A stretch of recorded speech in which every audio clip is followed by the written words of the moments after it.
The last day in school, my teacher said, "Oh, Bert's going to become a painter."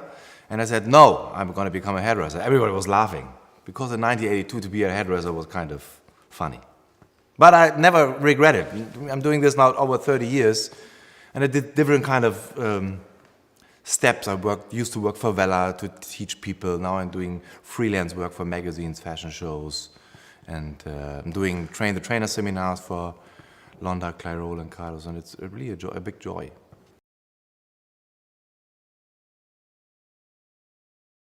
There's so many of it, I think. When it comes to my job, because I'm traveling a lot,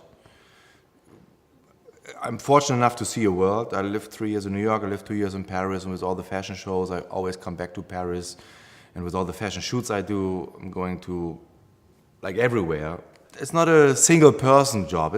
You have to have a team around you to get inspired. And I think that in the end of the day, it's the people you like to work with. Even if it's models, photographers, other hairdressers, it's a very nice group of people to work in creatively. It's a pretty good question because I think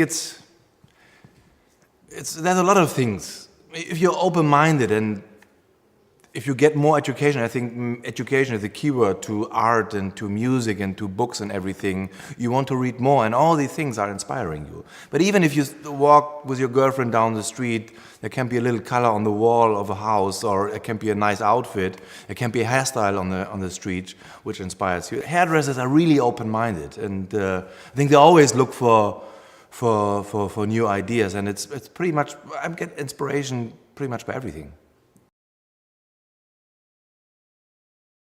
When I'm together with my girlfriend.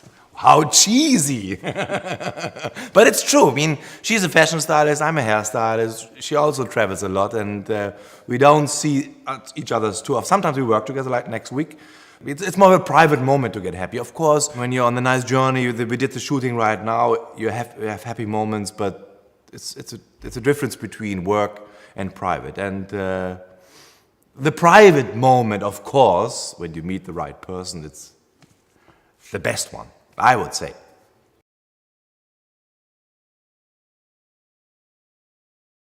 Funny that you ask this, because when you work in a salon, I think the main thing why we do this, to work in a salon, is to get a smile. You know, it's not about money, of course. It's about treating people nice and to really understand what they want. If you get a smile, and the people coming back after 4 weeks to get a new service and you get a new haircut, I think this is a very big reward. For me personally, for the shoots as well, I like to make the models happy as well. Of course, it's a job for them, but in the other, it's human beings, and it's nice when they like the hairstyle we did.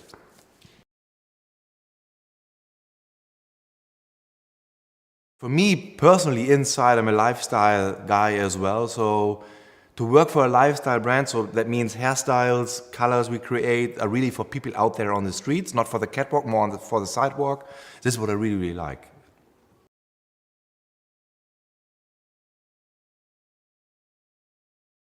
I mean, I'm a hairdresser like everybody else. You know, if you come to a job, even if it's a shooting or you've been in a salon, every day it's like new to you. You're an amateur, you know. You have your skills, of course, and you work in this profession for probably 20 years. But in the end of the day, you always meet new people, and you never know how the result is going to show up. So it's interesting to see that I can bring the experience from my magazine work and from the catwalk, because I'm doing fashion shows. This is also what the global director position is made for, that you are kind of leading a direction together with the agency, together with the other global directors. I think this is very important as well. When I do the train-the-trainer seminars, and mostly these are people working in salons because they're also ambassadors, like for example in Malaysia, where I've been like 2 weeks ago. These people are so proud, and because there's for some reason, Londa have the spirit to bring people together. And I think it's because of the lifestyle brand. But the hairdressers are very willing to learn, and education is like the key point. And I think that the exchange of ideas and inspiration, this is the main important part in our lives, in the team when you do a photo shoot, in the team when you work in a salon. So the people joining seminars, having some idea, get some inspiration, I think it's important for them to go back to the salons and sharing this idea with their colleagues.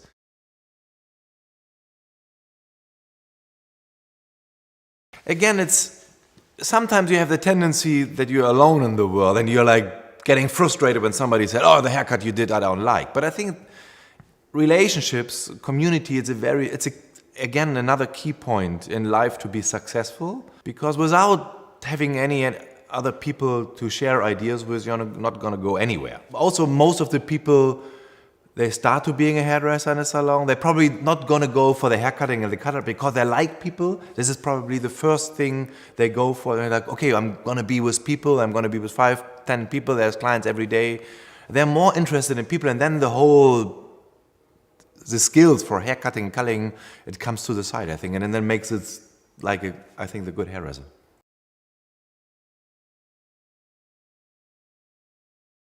For example, Alexei living in Russia, I've never been to Russia before. Of course, I teach and I met a lot of Russian models on the photo shoots, but it's interesting to see how their objective, or what's their idea about hair. The ideas or the taste, the style in Russia, it's different from the rest of the world. So it was amazing to see him. And then last year, luckily enough, I was in China the first time, in Shanghai, to do a seminar, and then I met Vivi. And again, China is like the new thing, worldwide. These people are so ahead of us, I think, sometimes. These people dare a lot when it comes to styling, when it comes to hair. They always want to have new ideas.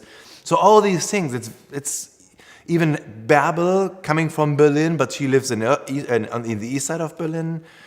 And it's amazing to see what everybody have a different opinion on different kind of styles, and we all got together very well. It's nice to meet people, and then you work together. And again, hairdressers are very open people, and I think the other directors are amazing.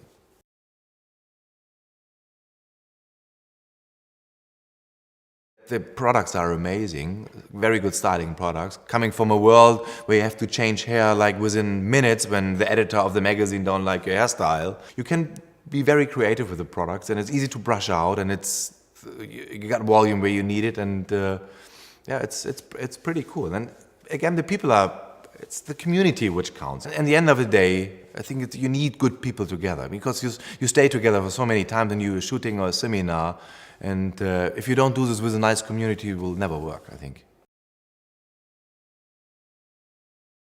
It's volumation. Because when I do hair for shootings, when I do hair for shows, I really like to do it very, very neat in the beginning, and volumation gives you a very nice setting and a very nice volume and a nice shine on the hair. And then I like to destroy it a little bit to make it more wearable for the streets and for the public. It's a very fresh brand. It's not about selling products or anything. It's really about growing the community. And I think this helps hairdressers to get better hairdressers and to make their clients happier. And again, the education is so good within all the seminars and all the whole group that the people can take bits and bytes out of it to be a better hairdresser.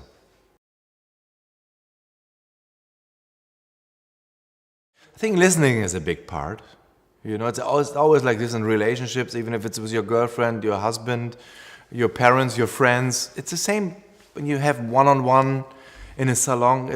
You really have to listen, to understand what this girl or what this guy, what this woman or what this man really wants to have.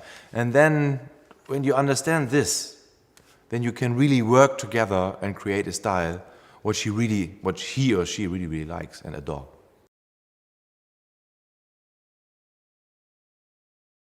Older group or the more grown-ups, it's a very big group, and I think in the salon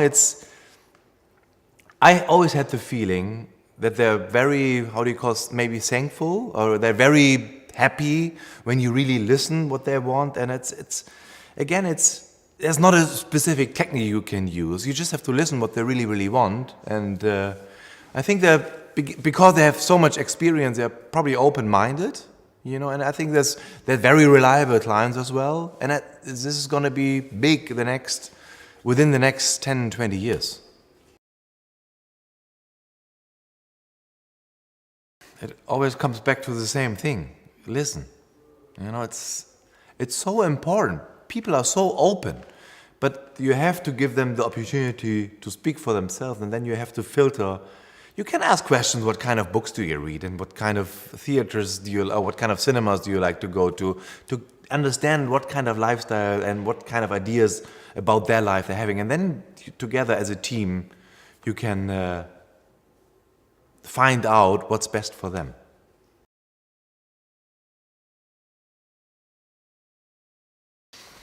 Again, if you know what the clients want, listen. You're gonna be fine. You know, you're gonna be. They're gonna be so thankful because you're probably the first hairdresser who listened what you really want.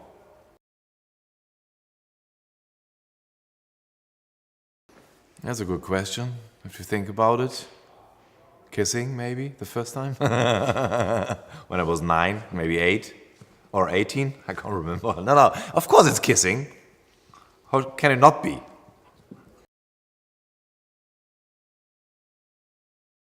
I think that most of the people are not trying hard to be young, just they live their happy life, and the people are getting more and more confident and more educated worldwide, and this all brings together that you can really enjoy your life, and it's not about age anymore, I think.